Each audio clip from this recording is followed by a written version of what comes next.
Praise the lord. మీ అందరికీ దేవుని నామమున వందనాలు. బాగున్నారా? ఈరోజు తనకు వాగ్దానం తప్పక మీ చేతితో నెరవేరాలని ప్రభుకి ప్రార్థన చేస్తున్నాను. మీరు ప్రార్థన చేయండి.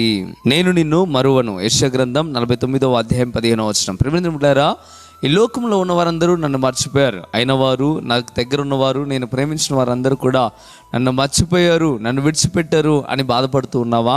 అయితే దేవుడి ఉదయకాల సమయంలో నేరుగా నీతో మాట్లాడటం ప్రారంభిస్తూ ఉన్నాడు.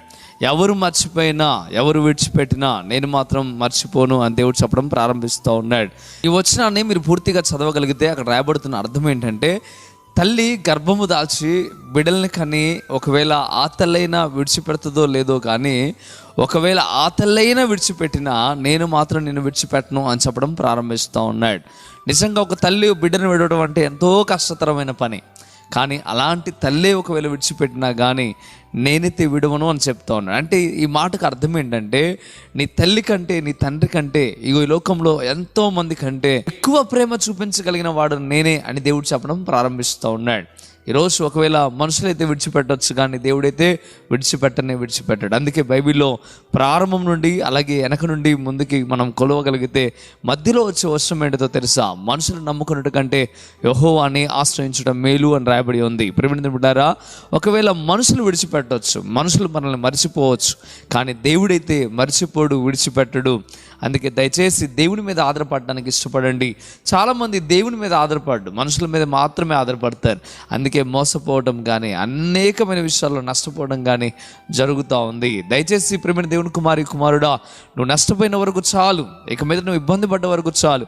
మనుషుల కంటే ఎక్కువగా దేవుని నమ్మడం ప్రారంభించు, దేవుని మీద ఆధారపడటం ప్రారంభించు. దేవుడు ఎంత గొప్ప మాట చెప్తున్నాడు ఈ ఉదయకాల సమయంలో. ఇదిగో నేనైతే నిన్ను మరువను అని చెప్పడం ప్రారంభిస్తూ ఉన్నాడు. మంచిది, దేవుడు మరవని దేవుడు. అటువంటి దేవుని యందు విశ్వాసంతో, నమ్మకంతో ఉండండి. ప్రభు ఈ వాగ్దానం మీ జీవితం నెరవేరినట్లుగా నేను ప్రార్థన చేస్తూ ఉన్నాను. మీరు ప్రార్థనలోకి భావించండి. ప్రార్థన.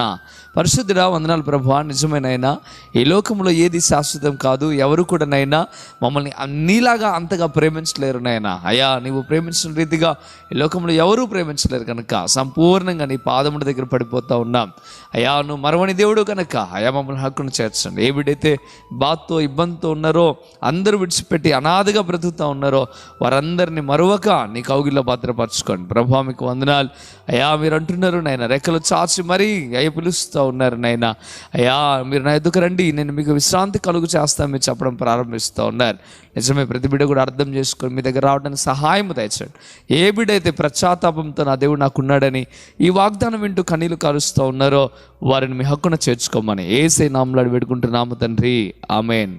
ప్రియమైన బిడ్డలారా, ఈ వాగ్దానం ద్వారా దేవుడు మీతో మాట్లాడినట్లయితే తప్పక వీడియోని లైక్ చేయండి. ఇంతవరకు కృపా TV India YouTube channel subscribe చేసుకోకపోతే ఇకనైనా మీరు సబ్స్క్రైబ్ చేయండి, పక్కనున్న బెల్ బటన్ క్లిక్ చేయండి.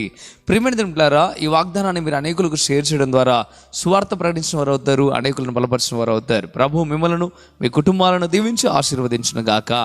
ఆమేన్. God bless you.